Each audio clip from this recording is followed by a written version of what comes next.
நம்மளோட டெய்லி லைஃப்லே பார்த்தீங்கன்னா, environmental education அப்படின்ற ஒரு விஷயம் இருக்கு. இப்ப டஸ்ட்பின்ல நம்ம கொண்டு போய் வேஸ்ட்ட போடுறதா இருக்கலாம், வாட்டர சேவ் பண்றது, ட்ரீ பிளான்டேஷன் பண்றது, பொல்யூஷன அவாய்ட் பண்றது, இது எல்லாமே புக்ல மட்டும் இல்லாம, ரியல் லைஃப்லயும் நம்ம ஃபாலோ பண்ண வேண்டிய ஒரு எஜுகேஷன் இல்லையா? ஸோ இந்த வீடியோல நம்ம என்விரான்மெண்டல் எஜுகேஷன நம்ம எப்படி ஸ்கூல் கரிக்குலத்துக்குள்ள கொண்டு வரது, அது தவிர அது எப்படி நம்ம டீச் பண்றது, என்னென்ன மெத்தட்ஸ் மூலமா, ஆக்டிவிட்டீஸ் மூலமா அப்படின்றத தான் டிஸ்கஸ் பண்ண போறோம். ஏன்னா இந்த டாபிக்ஸ் எல்லாமே அத பத்தினதா தான் இருக்கு யூனிட் 5ல. So hi all, welcome to BEd study master channel. இன்னைக்கு வீடியோல நம்ம யூனிட் 5க்கான கிராஷ் கோர்ஸ் தான் பார்க்க போறோம். நான் முன்னாடி சொன்ன மாதிரி it is based on the previous year question paper topics. So என்னென்ன டாபிக்ஸ் இதில் கவர் ஆயிருக்குன்னு பார்த்தீங்கன்னா இந்த டாபிக்ஸ் தான். These are the list of the topics. First topic பார்த்தீங்கன்னா status of EE in school கரிக்குலத்தில் எப்படி இருக்கு. So moving on to our first topic. School லெவலில் பார்த்தீங்கன்னா நம்ம சப்ஜெக்ட்ஸாக தான் படிச்சிருப்போம் இல்லையா, மேக்ஸு, சயின்ஸு, சோஷியல் இந்த மாதிரி. ஆனால் என்வரான்மெண்ட்டை பற்றின ஒரு நாலேஜ், ஒரு எஜுகேஷனும் வேணும் இப்போ இருக்க ஃப்யூச்சர் ஜென்ரேஷனுக்கும். ஏன் ஏன் வந்து அது இம்பார்ட்டன்ட், ஏன் இவ்வளோ ஸ்ட்ரெஸ் பண்ணுறோன்னு பார்த்தீங்கன்னா, என்வரான்மெண்ட் டேமேஜ் ஆச்சு அப்படின்னா நம்ம லைஃபே நம்ம லைஃப், நம்ம சுற்றி இருக்கவங்களோட லைஃப் எல்லாத்தையுமே டைரெக்டாக அஃபெக்ட் பண்ணும். அதனால தான் இதோட எஜுகேஷன் இம்பார்ட்டன்ட் அப்படின்னு சொல்லிகிட்டே இருக்காங்க. சரி, இதை எப்படி ஸ்கூல் கரிக்குலத்தில் நம்ம கொண்டு வரது, அதோட ஸ்டேட்டஸ் என்னவா இருக்குது? Environmental education is an important part of school education. அதுவும் என்இபி படி 1986 என்ன சொல்லுதுன்னா, நேஷனல் பாலிசி ஆன் எஜுகேஷன், இது வந்து ஒரு core area to protect the environment. NCF சொன்னது it gave the importance to அவேர்னஸ்க்கு, கான்ஷியஸ்னஸ் இருக்கணும் அண்ட் ப்ரொடெக்ஷன் ஆட்டிடியூட் வந்து சில்ட்ரன்ட்ட இருக்கணும். அதாவது எப்பவுமே ஒரு கான்ஷியஸ் இருக்கணும், என்விரான்மெண்ட் நம்ம டேமேஜ் பண்ணக்கூடாது அப்படின்னு அந்த கான்ஷியஸை கொண்டு வரணும். அது ஸ்கூல் மூலமாக தான் நடக்கும். இப்போ எக்ஸாம்பிளுக்கு ஸ்கூல் கேம்பஸ்குள்ளே பிளாஸ்டிக் கவர் எதுவும் போடக்கூடாது அப்படின்ற விஷயத்த ஸ்கூலில் தான் சொல்லித்தர முடியும். அது ட்ரைனேஜாக பிளாக் பண்ணும் அப்படின்றத நம்ம சொல்லித்தரணும். அப்போ தான் அடுத்த சிட்டிசனாக அவங்க வெளியில் வரும்போது அதே விஷயத்த பண்ண மாட்டாங்க. இப்போ மழைநீர் வடிகால்லாம் போய் பிளாக் ஆகிறதுக்கு காரணம் என்ன? இந்த மாதிரி டஸ்ட்பினில் போடாத அந்த பிளாஸ்டிக் வேஸ்ட்னால தான். ஸோ இது போடுறனால எப்படி நம்ம சரௌண்டிங் பாதிக்குது, வாட்டர் ஸ்டாக்னேட் ஆகுது அப்படின்ற விஷயத்த ஸ்டூடெண்ட்ஸ்கிட்ட கொண்டு போய் சேர்க்கணும். So cleanliness and environmental awareness school லெவல்லே டீச் பண்ணணும் நம்ம ஸ்டூடெண்ட்ஸுக்கு. அப்போ தான் அவங்க ஒரு ரெஸ்பான்சிபிள் சிட்டிசன் ஆவாங்க. How is it taught? வந்து ஒரு செப்பரேட் சப்ஜெக்ட் மாதிரி நம்ம சொல்லித்தர முடியாது. அதாவது சயின்ஸ், சோஷியல், மேக்ஸ் மாதிரி. இதை மெயினாக நீங்கள் ஆக்டிவிட்டீஸ் மூலமாக தான் கொண்டு போய் சேர்க்க முடியும் குழந்தைங்களோட மைண்டில். அண்டு இது கூட கொஞ்சம் சயின்ஸ், சோஷியல் ஸ்டடீஸ் இது எல்லாத்தையும் மிக்ஸ் பண்ணி தான் நீங்கள் டீச் பண்ணுற மாதிரி இருக்கும். Class 1 and 2 environment is taught as a whole. Class 3லேருந்து பார்த்தீங்கன்னா இந்த சப்ஜெக்ட் வந்து are taught through science and social studies மூலமாக சொல்லித்தர ஆரம்பிச்சிருவாங்க. இன்னு தனியாக இருக்காது. Is it included in all levels? ஆனால் சரி, என்னென்ன லெவல்ஸ்லாம் வந்து இன்க்ளூட் பண்ணியிருக்காங்க அப்படின்னு பார்க்கலாம். ப்ரீ ஸ்கூல்லேருந்தே இது ஸ்டார்ட் ஆகுது. குட்டி குட்டி குழந்தைங்களுக்கு பார்த்தீங்கன்னா என்வரான்மெண்ட் பற்றி எப்படி சொல்லித்தரது, அவங்களுக்கு அந்த புக்கிஷ் நாலேஜ் பிடிக்காது இல்லையா, தியரிட்டிக்கலாக நம்ம சொல்ல முடியாது. ஸோ அவங்களுக்கு கொண்டு போய் சேர்க்க முடிஞ்சது பிக்சர்ஸ் மூலமாகவும், ரைம்ஸ் மூலமாகவும், ஆக்டிவிட்டீஸ் மூலமாகவும் தான். இப்போ டீச்சர் வந்து clean hands, clean classroom இந்த மாதிரி ரைமிங்காக சொல்லி தான் அவங்ககிட்ட அந்த ஹேபிட்டை வந்து டெவலப் பண்ண முடியும். இப்போ கை கழுவுறது, ஹேண்ட் வாஷ் பண்ணுறது, இது எல்லாத்தையும் நம்ம அப்படி தான் சொல்லி கொண்டு வர முடியும். நெக்ஸ்ட்டு வந்து எலிமெண்ட்ரி. ஸோ எலிமெண்ட்ரி லெவலில் environmental cleanliness and relationship with nature வந்து ஸ்டோரிஸ் மூலமாகவும் சாங்ஸ் மூலமாகவும் நம்ம கொண்டு போய் சேர்க்கலாம். ஸோ நம்மளோட ரிலேஷன்ஷிப் எப்படி இருக்குது என்விரான்மெண்ட் கூட? ஏன்னா எலிமெண்ட்ரி லெவலில் சில்ட்ரன் நேச்சரோட ரிலேஷன்ஷிப்பை அண்டர்ஸ்டாண்ட் பண்ண ஆரம்பிப்பாங்க. கொஞ்சம் புரிகிற வயசு இது. இப்போ ஒரு ட்ரீ கட் பண்ணால் எல்லா பறவைகளுக்கும் வீடு போயிடும் அப்படின்ற விஷயம் சொன்னிங்கன்னா அந்த குழந்தைக்கு புரியும். ஸோ அதை சொல்லி நம்ம வந்து ஃபாரஸ்ட்டை கன்சர்வ் பண்ணோம் அப்படின்னு வந்து சொல்லணும். நெக்ஸ்ட்டு செகண்டரி லெவலில் பார்த்தீங்கன்னா என்விரான்மெண்டல் ப்ராப்ளம்ஸை இந்த ஸ்டேஜில் இன்னும் டீப்பாக வந்து புரிஞ்சிக்க ஆரம்பிப்பாங்க குழந்தைங்க. ஸோ இந்த ஸ்டேஜில் நம்ம என்ன பண்ணலாம்னா ஈகாலஜி பற்றி, pollution and conservation, environmental problems பற்றி சொல்லலாம். ஸோ ஏர் பொல்யூஷனில் வெஹிக்கிள்லேருந்து எப்படி ஸ்மோக் வருது, ஃபேக்ட்ரி ஸ்மோக்கு, இதெல்லாம் வந்து கனெக்ட் பண்ணி அவங்களால புரிஞ்சிக்க முடியும். அதனால அதெல்லாம் சொல்லித்தரலாம். ஹையர் செகண்டரி லெவலில் பார்த்தீங்கன்னா field work, practical work, science based டாபிக்ஸை இங்கே கொண்டு வரலாம். என்விரான்மெண்ட் சம்மந்தமாக இருக்க சயின்ஸ் பேஸ்ட் டாபிக்ஸ். இப்போ ஒரு ஏரி இல்லை குளம், லேக் எவ்வளோ பொல்யூட்டடாக இருக்குது, அந்த வாட்டர் பொல்யூஷன் எவ்வளோ இருக்குதுன்னு ஒரு ரிப்போர்ட் ரெடி பண்ணி எடுத்துகிட்டு வாங்க. அந்த மாதிரி ஆக்டிவிட்டி மூலமாக சொல்லலாம். Next coming to the environmental education at different லெவல்ஸில் த சேம் திங். ப்ரைமரி ஸ்டேஜில் பார்த்தீங்கன்னா மெயினாக வந்து அவேர்னஸ் மட்டும்தான் கொண்டு வரோம் குழந்தைகிட்ட. இப்போ சைல்டுக்கு டேப்பை வந்து க்ளோஸ் பண்ணிடணும், ஓப்பன் பண்ணால் ஒரு சிம்பிளான விஷயம் சொல்லித்தரோம். அது வந்து ஹேபிட்டாக மாறும் அந்த குழந்தைகிட்ட. இது மட்டும்தான் இந்த ப்ரைமரி சில்ட்ரன்ட்ட நம்மளால் பண்ண முடியும். So you focus on awareness about the nature, cleanliness and conservation பற்றி நம்ம சொல்கிறோம். லோவர் செகண்டரி லெவலில் பார்த்தீங்கன்னா அவேர்னஸ் கூடவே நம்ம அறிவை சொல்லித்தரோம், என்விரான்மெண்ட் பற்றின அறிவை. ஸோ ப்ராப்ளம்ஸ் பற்றி, கன்சர்வேஷன் அண்ட் சஸ்டெயினபிள் டெவலப்மெண்ட் பற்றிலாம் you can introduce in the secondary stage. So வேஸ்ட்டை எப்படி செக்ரிகேட் பண்ணுறது, அதாவது டஸ்ட்பின்லேயே இந்த கலர் டஸ்ட்பின் இருக்கு இல்லையா, க்ரீன், ப்ளூ, இதில் எப்படி நம்ம பிரித்து வைக்கணும். ஹையர் செகண்டரி ஸ்டேஜில் பார்த்தீங்கன்னா இந்த ஸ்டேஜில் இருக்கவங்களுக்கு ப்ராப்ளம்ஸ்க்கு சொல்யூஷன் திங்க் பண்ண ஆரம்பிப்பாங்க. ஸோ அவங்களுக்கு அந்த மாதிரி ஆக்டிவிட்டீஸ் கொடுக்கலாம். இப்போ பொல்யூஷன் ரெடியூஸ் பண்ண ஸ்கூலில் சைக்கிள் டே வைக்கிறது, பிளாஸ்டிக் ஃப்ரீ டே கண்டக்ட் பண்ணுறது எல்லாமே ஸ்டூடெண்ட்ஸுக்கு ஒரு புரிதல், அப்புறம் அந்த ப்ராப்ளம்க்கான சொல்யூஷன் பற்றி எல்லாம் தெரிய வரும். ஸோ இது வந்து problem solving and action skills. So they learn and அதுக்கான இஷ்யூஸ்க்கான ப்ராப்ளத்தையும் வந்து அவங்க ஃபைன் பண்ணுவாங்க through field work and practical work. College லெவலில் பார்த்தீங்கன்னா சயின்ஸ் அண்ட் டெக்னாலஜி அதை யூஸ் பண்ணி இந்த ப்ராப்ளம்ஸ்க்கு எல்லாம் எப்படி சொல்யூஷன் கண்டுபிடிக்கிறது, ஏன்னா அட்வான்ஸ் சயின்ஸ் அவங்க யூஸ் பண்ணுவாங்க. So rain water harvesting model செஞ்சு எடுத்துகிட்டு வர்றது, வேஸ்ட் மேனேஜ்மெண்ட் ப்ராஜெக்ட் சப்மிட் பண்ணுறது. ஸோ இதெல்லாம் காலேஜ் லெவலில் பண்ணுறது. Next innovative methods of teaching environmental education, அப்புறம் அதில் இருக்கிற ப்ராப்ளம்ஸ் என்ன அப்படின்னு பார்க்கலாம். நம்மளோட ஃபஸ்ட்டு டாபிக் இன்னோவேட்டிவ் மெத்தட்ஸ். நீங்கள் என்விரான்மெண்டல் எஜுகேஷனை வந்து பார்த்தீங்கன்னா போர்டில் எழுதி நீங்கள் சொல்லி தந்தீங்க அப்படின்னா குழந்தைங்களுக்கு ரொம்ப போர் அடிக்க ஆரம்பிச்சிடும். இதை நீங்கள் ஒரு ஆக்டிவிட்டி பேஸ்டான எஜுகேஷனாக தான் கொண்டு போய் சேர்க்க முடியும். அப்போ தான் லேர்னிங் வந்து இன்ட்ரெஸ்டிங்காக இருக்கும். இப்போ எக்ஸாம்பிளுக்கு நம்ம டிஸ்கஷனை சொல்லலாம். இப்போ பிளாஸ்டிக் பேன் அப்படின்றது யூஸ்ஃபுல்லா இல்லையா அப்படின்றத ஸ்டூடெண்ட்ஸ்குள்ளேயே டிஸ்கஸ் பண்ண விடலாம். ஸோ அப்படி பண்ணும்போது திங்கிங் ஸ்கில் அப்படின்றது டெவலப் ஆகும் குழந்தைங்களில். நெக்ஸ்ட்டு செமினார் எடுத்துக்கிட்டிங்க அப்படின்னா இப்போ குளோபல் வார்மிங் அப்படின்ற ஒரு டாப்பிக்கை ஒரு ஸ்டூடெண்ட்டை ப்ரிப்பேர் பண்ணி ப்ரெசென்ட் பண்ண சொல்லுங்கள் கிளாஸில். அப்போ கான்ஃபிடென்ஸ் டெவலப் ஆகும். ஒர்க் ஷாப் அப்படின்றத லேர்னிங் பை டூயிங் மூலமாக கற்றுக்கிறது. இப்போ பேஸ் மெட்டீரியல்லேருந்து ஒரு டீச்சிங் எய்டோ போஸ்டரோ ப்ரிப்பேர் பண்ணிட்டு வர சொல்லலாம். நெக்ஸ்ட்டு ஃபீல்ட் ட்ரிப் பார்த்திங்கன்னா ஒரு ஃபஸ்ட் ஹேண்ட் எக்ஸ்பீரியன்ஸ், ஃபஸ்ட் டைமாக ஒரு அனுபவமாக அவங்களுக்கு கொண்டு போய் சேர்க்குறது. எப்படி இப்போ பொல்யூட்டட் ரிவரையோ ஒரு ஃபாரஸ்ட்டையோ அவங்கள விசிட் பண்ண வச்சு அதை பற்றின ஒரு அனுபவம் அவங்களுக்கு கிடைக்கும். ஸோ என்விரான்மெண்ட்டை பற்றி எஜுகேஷனும் கிடைக்கும். ஃபீல்ட் சர்வே அப்படின்றது டேட்டா கலெக்ட் பண்ண சொல்கிறது. ஸோ ஸ்டூடெண்ட்ஸை ஒரு டேட்டாவாக கலெக்ட் பண்ண சொல்கிறது. அதாவது அவங்க ஏரியாவில் எவ்வளோ வீட்டில் வந்து அந்த வேஸ்ட்டை வந்து செக்ரிகேட் பண்ணி தர பழக்கம் இருக்குது, எந்த ஹவுஸ்லாம் அதை ஃபாலோ பண்ணுறாங்க அப்படின்னு ஒரு டேட்டாவாக கலெக்ட் பண்ணிட்டு வர சொல்லலாம். ப்ராஜெக்ட் மெத்தடில் பார்த்திங்கன்னா ஒரு ப்ராப்ளம் கொடுத்து அதுக்கான சொல்யூஷனை ஃபைண்ட் பண்ண சொல்லலாம். இப்போ ஸ்கூல் கேம்பஸில் பிளாஸ்டிக் யூசேஜை எப்படி ரெடியூஸ் பண்ணுறது, அதுக்கு ஒரு ப்ராஜெக்ட் பிளான் மாதிரி போட்டு அதுக்கு ஒரு சொல்யூஷனை வந்து சஜஸ்ட் பண்ண சொல்கிறது. எக்ஸிபிஷன்றது டீம் ஒர்க் மூலமாக நடக்கும்.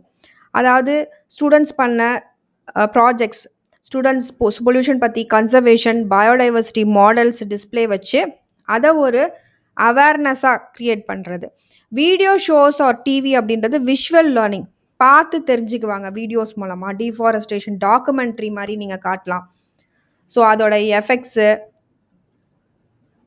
ஃபாரஸ்ட் டெஸ்ட்ராய் பண்ணுறனால வர இம்பேக்ட் இது எல்லாத்தையும் விஷுவலாக தெரிஞ்சு புரிஞ்சுக்குவாங்க. Debate, inquiry or guest structure அப்படின்றது கிரிட்டிக்கல் திங்கிங்கை ரொம்ப டெவலப் பண்ணும். ஸோ டிபேட் மாதிரி வைக்கிறது, இப்போ நீயா நானாலாம் வைக்கலாங்களா, அந்த மாதிரி இப்போ டெவலப்மெண்ட் இம்பார்ட்டண்ட்டா இல்லை என்வரான்மெண்டல் ப்ரொடெக்ஷன் இம்பார்ட்டண்ட்டான ஒரு டிபேட்டை கண்டக்ட் பண்ணி வைக்கிறது. இதில் பார்த்தீங்கன்னா ஒரு என்வரான்மெண்டல் ஆஃபீஸர் மாதிரி வந்து அவங்க ஒரு கெஸ்ட் லெக்சர் கொடுத்தாங்க அப்படின்னா ஸ்டூடெண்ட்ஸுக்கு ரியல் வேர்ல்ட் நாலேஜ் வந்து வரும். இப்போ இஇ இம்பார்ட்டன்ஸ் பற்றி நம்ம நிறையா சொல்கிறோம், பட் டீச் பண்ணுறதுக்கு ப்ராக்டிக்கலான சேலஞ்சஸ் நிறைய இருக்குது. என்னென்ன ப்ராப்ளம்ஸ் இன் டீச்சிங் இருக்குது? ஃபஸ்ட்டு வந்து ரிசோர்ஸ் ஷார்ட்டேஜ், அதாவது மெட்டீரியல்ஸ் இருக்கிறதில்ல. இப்போ அந்த ஆக்டிவிட்டி கண்டக்ட் பண்ணுறதுக்கோ ஒரு ஸ்கூலில் ஒரு லேபாவோ சார்ட்டாவோ மாடல் ப்ராஜெக்ட் மெட்டீரியல்ஸ் இருக்கிறதில்ல.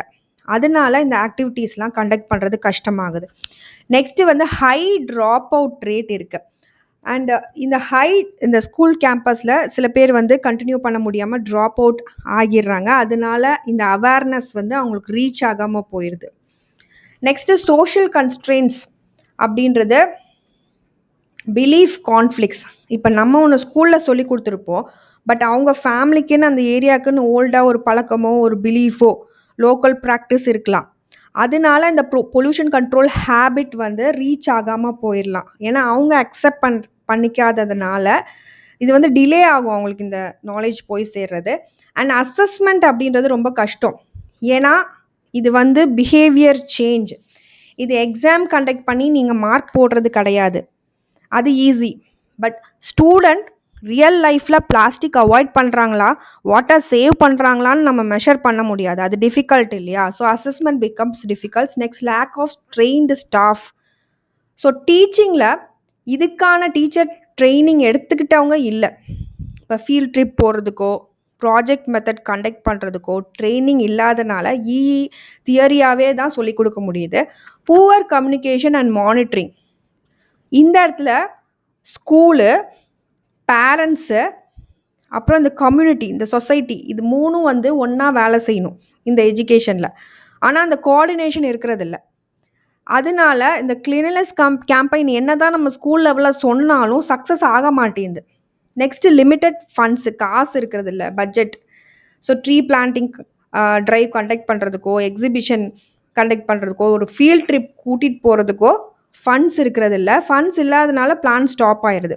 ஹெவியான கரிக்குலம். ஸோ ஸ்டூடெண்ட்ஸ் ஏற்கனவே சிலபஸ் ஹையாக இருக்குது, நிறைய சப்ஜெக்ட்ஸ் படிக்கிறாங்க, இதுக்கு அவங்களுக்கு இதுக்கே டைம் இல்லை. பட் இந்த மாதிரி ஆக்டிவிட்டீஸ் நீங்கள் கண்டக்ட் பண்ணிங்கன்னா அதுக்கு இன்னும் டைம் ஆகும். ஸோ அதுக்கு வந்து டைம் அலோகேட் பண்ண முடியல. என்விரான்மெண்ட் ப்ராப்ளம் அப்படின்றது லோக்கலாக மட்டும் இல்லை, குளோபல் லெவல்லையும் ஹேண்டில் பண்ண முடியாத ஒரு பிரச்சனை. ஏன்னா இன்டர்நேஷ்னல் ஆர்கனைசேஷன்ஸ் வேணும் அதை வந்து சமாளிக்கிறதுக்கு. ஸோ அப்போ யுஎன்இபி மாதிரியான இந்த ஆர்கனைசேஷன் இருந்தால் தான் என்விரான்மெண்டல் பிரச்சனைகளை சமாளிக்க முடியும். So it was founded in 1972. Headquarters நைரோபியில் இருக்குது. இதோட மெயினான வேலை பார்த்திங்கன்னா global environmental protection, supports eco friendly policies, promotes environmental science and information, focus on governance, green economy and climate change, works with IPC and GEF, develops international guidelines. மெயினாக climate change, air pollution, harmful chemicals, water pollution மாதிரி global இஷ்யூஸ்க்கு countries டூகெதராக work பண்ண UNEP guidance வேணும் இல்லையா? So அதுக்கான கைடன்ஸை கொடுக்கறதுக்கு தான் இந்த ஆர்கனைசேஷன்ஸ் இருக்குது. இப்போ plastic pollution or climate action பற்றி இன்டர்நேஷ்னலாக, அதாவது வேர்ல்ட் லெவலில் அவேர்னஸ் கேம்பெயின் நடத்த யுஎன்இபி மாதிரி ஒரு ஆர்கனைசேஷன் சப்போர்ட் இல்லாமல் நம்மளால் தனியாக பண்ண முடியாது. ஸோ இந்த மாதிரி குளோபலாக இன்டர்நேஷ்னலாக ஏதாவது இருந்தால் தான் நம்ம கொண்டு போய் சேர்க்கணும்னு நினைக்கிறது உலகம் ஃபுல்லாக போய் சேரும். அதுக்காக இருக்கிறது தான் இந்த ஆர்கனைசேஷன் எல்லாமே. நெக்ஸ்ட்டு பார்த்தீங்கன்னா சிஇஇ. யுஎன்இபி குளோபல் லெவலில் ஒர்க் பண்ணுது. இந்தியாவில் என்விரான்மெண்டல் அவேர்னஸ் ஸ்ப்ரெட் பண்ணுறதுக்கு சிஇஇயோட ரோல் வந்து ரொம்ப important. It was found in 1984. Headquarters வந்து அஹ்மதாபாத்தில் இருக்குது, supported by ministry of environment. இதோட வேல்யூம் பார்த்தீங்கன்னா அவேர்னஸ் அண்ட் ட்ரைனிங் ப்ரோக்ராம்ஸ் நடத்துறது ஃபார் ஸ்டூடெண்ட்ஸ், டீச்சர்ஸ் அண்ட் கம்யூனிட்டிஸ்க்கு. Books, posters and learning materials கொண்டு போய் சேர்ப்பாங்க ஒவ்வொருத்தருக்கும். அண்ட் என்விரான்மெண்டல் எஜுகேஷன் பேங்க் வச்சுருக்காங்க இவங்க. Action project since 1994. இவங்க பண்ணிகிட்ருக்காங்க. வாட்டர், பயோடைவர்சிட்டி, வேஸ்ட் வாட்டர் சம்மந்தமாக நிறைய ஒர்க் பண்ணியிருக்காங்க. இது they work with UNESCO, UNICEF and UNEP கூட. ஸோ ஸ்கூல் ஸ்டூடெண்ட்ஸ்க்கு poster, books, environmental activities, action ப்ராஜெக்ட்ஸை கொடுத்து அவேர்னஸ் க்ரியேட் பண்ணுறது தான் சிஇஇயோட ரோலு. இப்போ வேர்ல்டு என்வரான்மெண்டல் டே வரும் இல்லையா? ஸோ வேர்ல்டு என்வரான்மெண்டல் டேக்கு ஸ்கூலில் வந்து அவேர்னஸ் ப்ரோக்ராம் க்ரியேட் பண்ணுறது, poster making, tree planting conduct பண்ணுறது. ஸோ இதுக்கு சிஇசிஇ மெட்டீரியல்ஸ் அண்ட் ப்ரோக்ராம்ஸ் ரொம்ப ஹெல்ப் பண்ணும். Next coming to the environmental எஜுகேஷனில் என்சிஆர்டி அண்ட் ஃபீல்ட் ட்ரிப் பற்றி. ஸ்கூலில் டெக்ஸ்ட் புக்ஸில் என்வரான்மெண்டல் சம்மந்தமான டாபிக்ஸ் இன்க்ளூட் பண்ணுறது யாரோடதுன்னு பார்த்தீங்கன்னா, யாரோட ரோல் அப்படின்னு பார்த்தீங்கன்னா என்சிஆர்டி. ஸோ ஸ்கூல் லெவலில் இந்த டாபிக்ஸை வந்து இன்ட்ரடியூஸ் பண்ணுறது இவங்க தான் கண்ட்ரோல் பண்ணுவாங்க. என்சிஎஃப் அதாவது நேஷ்னல் கரிக்குலம் ஃப்ரேம் ஒர்க் மூலமாக தே டூ திஸ், அதாவது இந்த டாபிக்ஸ் இன்ட்ரடியூஸ் பண்ணோம் அப்படின்னு. And they create this environmental awareness, local issues and lower classes கொண்டு வரது, குளோபல் இஷ்யூஸை கொண்டு வரது, உலகம் ஃபுல்லாக அதை கொண்டு போய் சேர்க்கறது.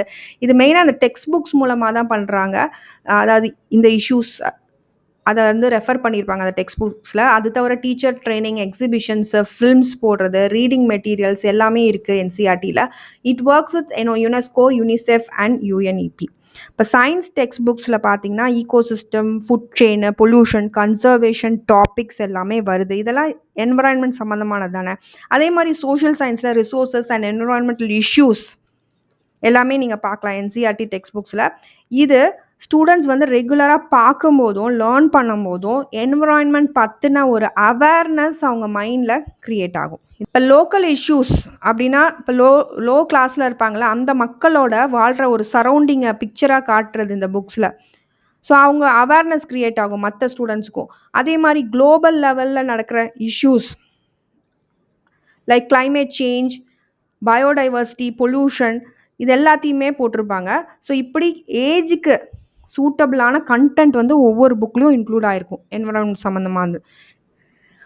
இப்போ கிளாஸ் ரூமில் பொல்யூஷனை பற்றி நீங்கள் தியரட்டிக்கலாக புக்கை ரீட் பண்ணி சொல்லித்தரது ஒரு லெவல்னு வச்சுக்கோங்களேன்.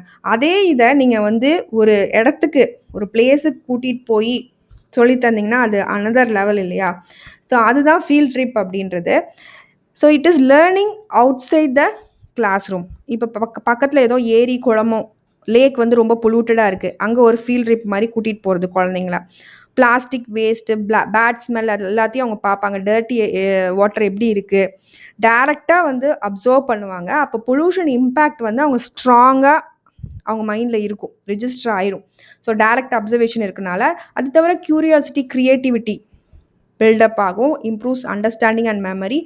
இது வந்து ப்ராப்பராக ஆனால் பிளான் பண்ணும், ஃபாலோ அப் இருக்கணும். போயிட்டு வந்த பின்னாடி திருப்பி வந்து ரிப்போர்ட்டை எழுத சொல்லணும், ஒரு ட்ராயிங் பண்ணணும்னு சொல்லணும், இல்லை ஒரு போயம் எழுதிட்டு வர சொல்லணும். எங்கெல்லாம் போகலான்னா ஃபாரஸ்ட், ரிவர், இண்டஸ்ட்ரீஸ், பொல்யூட்டட் ஏரியாஸுக்கு கூட்டிகிட்டு போகலாம். இப்போ ஃபாரஸ்ட் ட்ரிப் கூட்டிகிட்டு போகிறீங்கன்னு வச்சுக்கோங்களேன், அங்கே trees, birds, insects, soil, water இது எல்லாத்தையும் அப்சர்வ் பண்ணுவாங்க. இது மெமரி அண்ட் க்யூரியாசிட்டியை வந்து இன்க்ரீஸ் பண்ணும். இவிஎஸ் ஆர் என்வரான்மெண்டல் எஜுகேஷனை பொறுத்த வரைக்கும் ஒரு பீரியட் 45 மினிட்ஸ் இருக்குன்னு வச்சுக்கோங்களேன். இந்த கிளாஸ் முடிஞ்சோடனே அவங்க அதை மறந்துடக்கூடாது. கண்டினியூஸ் ஆக்டிவிட்டி வேணும். அதுக்கு இருக்கிறது தான் ஈகோ கிளப் அப்படின்றது. ஸோ ஈகோ கிளப் அப்படின்றது ஸ்டூடெண்ட் குரூப் இன் ஸ்கூல், டீச்சர் கைடட் ஆக்டிவிட்டீஸ் இருக்கும், ஓத் டு ப்ரொடெக்ட் நேச்சர். அவங்க வந்து சபதம் மாதிரி எடுத்திருப்பாங்க, நான் நேச்சரை ப்ரொடெக்ட் பண்ணுவேன் அப்படின்னு சொல்லிட்டு. Field trips to affected areas கூட்டிகிட்டு போவாங்க. வேர்ல்டு என்வரான்மெண்ட் ஜூன் 5 வந்து அவங்க செலிப்ரேட் பண்ணுவாங்க. ட்ரீ பிளான்டிங் அண்ட் சாப்ளிங்ஸ், இது நிறைய ஆக்டிவிட்டீஸ் மாதிரி பண்ணுவாங்க. என்வரான்மெண்டல் கார்னர் ஒரு டிஸ்பிளே போர்டு வச்சுருப்பாங்க. Debates, drama and poster makings பண்ணுவாங்க. எஸ்ஏ, போயம் அண்ட் எலக்யூஷன் பண்ணுவாங்க. அந்த பாத யாத்ரா நடந்து போகிறது, சைக்கிள் ரேலி பண்ணுறது, பீஸ் மார்ச் கூட்டிகிட்டு போகிறது, slogans each one plant one, அந்த மாதிரி ஸ்லோகன்ஸ் எழுதுறது. ஸோ சேவ் வாட்டர், இதெல்லாம் ஸ்லோகன்ஸ் தான். இந்த மாதிரி பண்ணுறது தான் இந்த கிளப்ஸோட மெயினான ஒர்க்கு. இப்போ நெக்ஸ்ட் நேச்சர் வாக்ல பார்த்தீங்கன்னா it is an outdoor environmental activity. இதுலேயும் ஸ்டூடெண்ட்ஸ் வந்து அப்சர்வ் பண்ணுவாங்க பிளான்ஸ், அனிமல்ஸை, லேண்ட், வாட்டர், ஏரை, ட்ரீஸ், பேர்ட்ஸ், இன்செக்ட்ஸ் பற்றி கற்றுக்குவாங்க. Study the soil pollution and biodiversity. ஒரு ஃபர்ஸ்ட் ஹேண்ட் எக்ஸ்பீரியன்ஸ் இது கிடைக்கும். நோட்ஸ், ட்ரா, கிளிக் ஃபோட்டோஸ் பண்ணுவாங்க. அது தவிர டிஸ்கஸ் பண்ணுவாங்க. இதில் வந்து they take the notes, draws, click photos, discuss, observe பண்ணுவாங்க. Develops observation skill, love for nature இருக்கும், கன்சர்வேஷன் ஆட்டிடியூட் வரும், சிம்பிள் லோ காஸ்ட் யூஸ்ஃபுல் சொல்லலாம். ஏன்னா ஸ்டூடெண்ட்ஸ் வந்து ஒரு ஸ்கூல் கார்டன் கூட்டிகிட்டு போனீங்கன்னா அவங்க அதில் நடந்து அதில் இருக்க லீவ்ஸ் அப்சர்வ் பண்ணுவாங்க, ஃப்ளார்ஸ், இன்செக்ட்ஸ், பேர்ட்ஸ் அப்சர்வ் பண்ணுவாங்க, நோட்ஸ் எடுத்துக்குவாங்க, அவங்களுக்குள்ளே பேசிக்குவாங்க, ஃபோட்டோ எடுப்பாங்க. அப்புறம் லேட்டராக கிளாஸில் வந்து டிஸ்கஸ் பண்ணுறது, இது ஒரு எக்ஸ்பீரியன்ஸ், அனுபவம் மாதிரி இருக்கும். ஸோ நேச்சர் வாக்கில் ஸ்டூடெண்ட்ஸ் மெயினாக அந்த சாயில், வாட்டர், பிளான்ஸ், அனிமல்ஸ் இது எல்லாத்தையும் அப்சர்வ் பண்ணும்போது அந்த லவ் ஃபார் நேச்சர் அப்படின்றது அவங்களுக்குள்ள வரும். அண்ட் கன்சர்வேஷன் ஆட்டிடியூடும் வந்து டெவலப் ஆகும். நெக்ஸ்ட்டு ஒர்க் ஷாப்னா என்னன்னு பார்த்தீங்கன்னா லேர்னிங் பை டூயிங். ஸோ செஞ்சு ஒரு விஷயத்த கற்றுக்கிறது, அதுக்கு பேர் தான் ஒர்க் ஷாப் அப்படின்றது. இஇக்கும் இது ரொம்ப யூஸ்ஃபுல். ஸோ இது வந்து activity orient method. Teachers, students and administrator சேர்ந்து ஒர்க் பண்ணுவாங்க. இதுக்கு வந்து நீங்கள் கொஞ்சம் நிறைய ஷாப்பிங் பண்ணுற மாதிரி இருக்கும் இந்த ஒர்க் பண்ணுறதுக்கு. Reports, manuals, teaching AIDS, modules prepare பண்ணணும். லேர்னிங் பை டூயிங் பண்ணுவாங்க. டீம் ஒர்க்காக பண்ணுவாங்க. ஏதாவது ஒரு ப்ராப்ளம் எடுத்துகிட்டு அதுக்கான சொல்யூஷன்ஸ் சொல்லுவாங்க.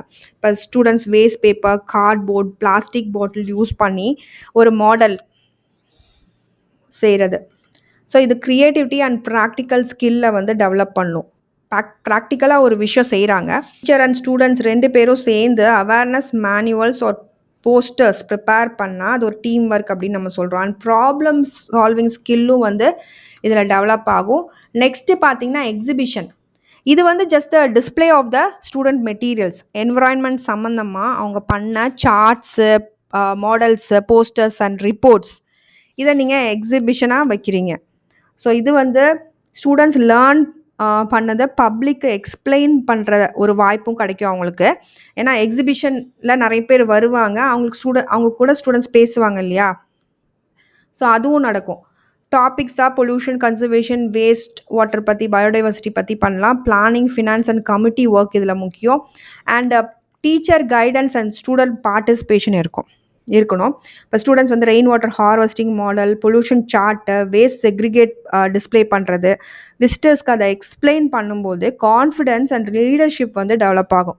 பிளாஸ்டிக் பொல்யூஷன் மாடல் டிஸ்பிளே பண்ணினோன்னு வச்சுக்கோங்களேன், பேரண்ட்ஸ் அண்ட் அந்த வராங்கல்ல அந்த எக்ஸிபிஷனுக்கு பேரண்ட்ஸ் அண்ட் பப்ளிக்கு அவங்களுக்கும் ஒரு அவேர்னஸ் வந்து க்ரியேட் ஆகும். சில என்வரான்மெண்டல் ப்ராப்ளம்ஸ் பார்த்திங்கன்னா நீங்கள் டைரெக்டாக வந்து காட்ட முடியாது. அதை ஒரு வீடியோ ஷோவாக நீங்கள் காட்டினீங்கன்னா அது ஒரு பவர்ஃபுல்லான டீச்சிங் மெத்தட் அப்படின்னு சொல்லலாம். இப்போ டீஃபாரஸ்டேஷனை நீங்கள் ஒரு வீடியோவாக காட்டுறது, ஃபாரஸ்ட் கட் பண்ணும்போது எப்படி அந்த அனிமல்ஸோட ஹேபிடேட், வாழ்விடம் வந்து தொலைந்து போகுது. ஸோ இது வந்து பார்க்கும்போது ஸ்டூடெண்ட்ஸ்க்கு கிளியராக அண்டர்ஸ்டாண்ட் ஆகும். ஸோ வீடியோ ஷோஸ் பற்றி சொல்லணுன்னா it's a non print media and use of videos, TV and computers and net use பண்ணுவாங்க. அப்ஸ்ட்ராக்ட் கான்செப்ட்ஸ் எக்ஸ்பிளைன் பண்ணுவாங்க கிளியராக. Bring reality through colour, motion and visuals, improves interest and attention, use for pollution, deforestation, wildlife, climate change and disaster. இப்போ எக்ஸாம்பிளாக அந்த ஜப்பானில் நடந்த mercury pollution கேஸை நீங்கள் வந்து ஒரு வீடியோவாக காட்டலாம் சிசோ ஃபேக்ட்ரியில். ஸோ ஒரு டாக்குமெண்ட்ரி மாதிரி நீங்கள் வீடியோ ப்ளே பண்ணலாம். ஸோ ஃபேக்ட்ரி வேஸ்ட் வாட்டரில் மிக்ஸ் ஆனால் பீப்புளோட ஹெல்த் வந்து எப்படி அஃபெக்ட் ஆகணும் அப்படின்றத ஸ்டூடெண்ட்ஸ்க்கு ரியலாக பார்க்க முடியுது இந்த ஷோஸ்னால. ஸோ தீஸ் டூ டாபிக்ஸ் நம்ம முன்னாடியே பார்த்துட்டோம். ஸோ இஇ எக்ஸாமுக்கு படிக்க வேண்டிய டாபிக் மட்டும் இல்லை, இது ஒரு லைஃப் ஸ்கில் அப்படின்னே சொல்லலாம். அவேர்னஸில் ஸ்டார்ட் ஆகி knowledge, problem solving and action ஸ்கில்ஸ்க்கு இது ரொம்ப தேவை. இந்த ஆக்டிவிட்டீஸ், இந்த எஜுகேஷன் எல்லாமே ஸ்டூடெண்ட்ஸ் என்வரான்மெண்ட்டை ப்ரொடெக்ட் பண்ணுறது ஸ்கூலில் ஸ்டார்ட் ஆகி ரியல் லைஃப்லேயும் கண்டினியூ ஆகணும். அதுதான் இந்த எஜுகேஷனோட முக்கியமான aim. So that's it. Hope you understood. Thank you all for வாட்சிங் மை வீடியோ. என் வீடியோ உங்களுக்கு பிடிச்சா லைக் பண்ணுங்கள், ஷேர் பண்ணுங்கள். அண்ட் கண்டிப்பாக பெல் பட்டனும் கிளிக் பண்ணுங்கள். அப்போ தான் நாங்கள் ஏதாவது வீடியோ போட ஒரு நோட்டிஃபிகேஷன் வரும். அண்ட் ஆல்சோ நோட்ஸ் உங்களுக்கு வேணும் அப்படின்னா இயோட நோட்ஸ் டெலிகிராம் சேனலை கண்டிப்பாக விசிட் பண்ணுங்கள். நான் டிஸ்கிரிப்ஷனில் அதுக்கான லிங்க்கை வந்து தரேன். தேங்க்யூ.